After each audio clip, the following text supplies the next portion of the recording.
Good evening, all. Today's topic is SC/ST new amendment bill for reservations. A new bill has been constituted in the Parliament, a constitutional amendment bill for the sake of extension of the reservations, which is given in 1960, 70, 80. Likewise, it is going extended. So that particular reservation I am going to discuss. Introduction. In the year 1932, for the first time, the concept of reservations in political bodies. The concept of reservations in the political bodies started for the first time in 1932. When there is agreement between Ambedkar and Gandhi, and from Ambedkar side it is Madan Mohan Malviya and Ambedkar. The idea of giving reservations in seats to depressed classes took birth.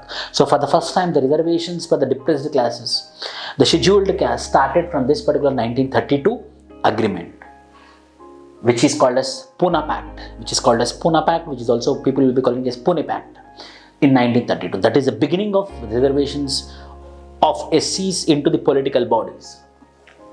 Article 334 of the Constitution provides for the reservation of seats for SCs and ST community and representation of Anglo-Indian community in form of nomination in the Lok Sabha and the legislative assemblies of the state.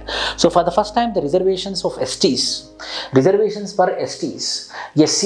and for Anglo-Indians in the form of nominations and for the sake of the form of democracy, in the form of elections for SCs and STs is enshrined in the Constitution under the Article 334 of the Constitution. It had originally required the reservation of elected seats to cease in 1960. By 1960, the reservation should come to an end. But this was extended to 1970, 1980, 1990, 2010, 2020 by different varieties of constitutional amendment acts, 8th, 23rd, 45th, 62th, 79th and 125th. And now the recent one is 126th Constitutional Amendment Bill. The provision was included for 70 years since the enactment of the Constitution on January 26, 1950. Hence, it is scheduled to be expired on January 25, 2020 and it is extended by further 10 years. That is about the reservations of the bill. Constitution 126th Amendment Bill, prelims point of view, very, very important, the number. The Constitution 126th Amendment Bill regarding the reservations for SCs and STs into the political bodies of Parliament, Lok Sabha and the assemblies is mentioned in the Constitution Amendment Bill 126. It seeks to extend the reservations quota for SCs and ST community by another 10 years till 2030. So the reservations will go on up to 2030. The bill, however, does not propose an extension of reservations. So the important thing is this particular Constitutional Amendment Bill stopped reservations for Anglo-Indians. So that is a variety, that is a new thing which is there.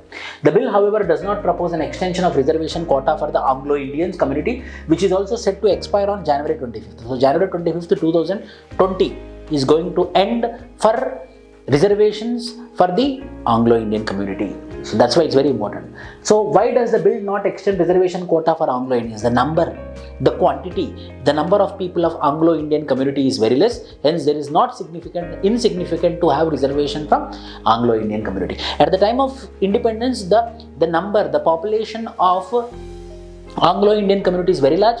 Hence, it is inevitable at that particular point to provide the reservation, but not now.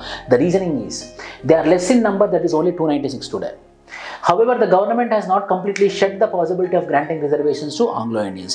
They told that there won't be reservation, but it doesn't mean that it's totally shutting down. Why? Because it did not pass yet. It need to be passed. Rather, they might go for changes, or if not, they might continue with this particular cancellation of reservations for Anglo-Indians.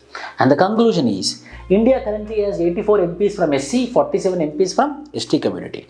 We know that approximately 15% reservation is given for SC community and ST community is 8.2%.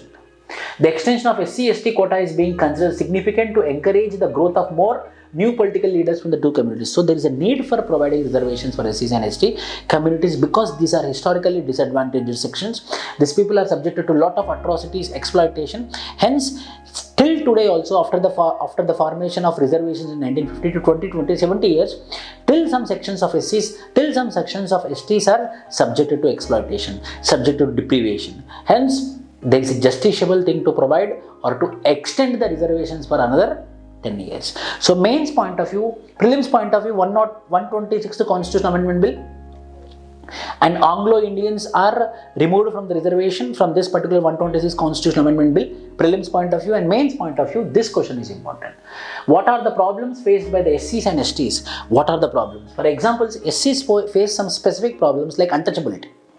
STs face some specific problems like they locate in primitive, they live primitive form of living. They are located in isolated pockets. Their form of technology is primitive form of technology. They feel shy to contact with the mainstream population. Whereas SCs, they are having specific problems like untouchability, which doesn't have STs.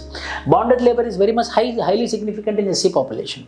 Manual scavenging is very much prevalent in SC communities. So specific problems are there for SCs and STs. So what are the problems faced by SCs and STs? Then you need to mention SC's problem, ST's problem. Then what are the constitutional safeguards for the protection of SCs and STs? Constitutional safeguards, fundamental rights, what they mentioned, directive principles of state policy, what they mentioned. So we need to categorize protective safeguards, developmental safeguards, regulatory safeguards, administrative safeguards. For example, STs, Schedule 5 and Schedule 6 of the Constitution provides for administrative safeguards, administrative bodies for the sake of tribal population. In this way, you need to write the answer. SC problem, ST problem, constitutional safeguard for SC, constitutional safeguard for STs, and finally, we need to write about the conclusion. Yes, there is a need for constitutional protection for the weaker sections, depressed classes. That is the solution. So this is my Gmail ID. And this is my Telegram channel. If you join in this Telegram channel, everyday current affairs we will be pumping. And there is YouTube channel. Please subscribe to my YouTube channel. Thank you.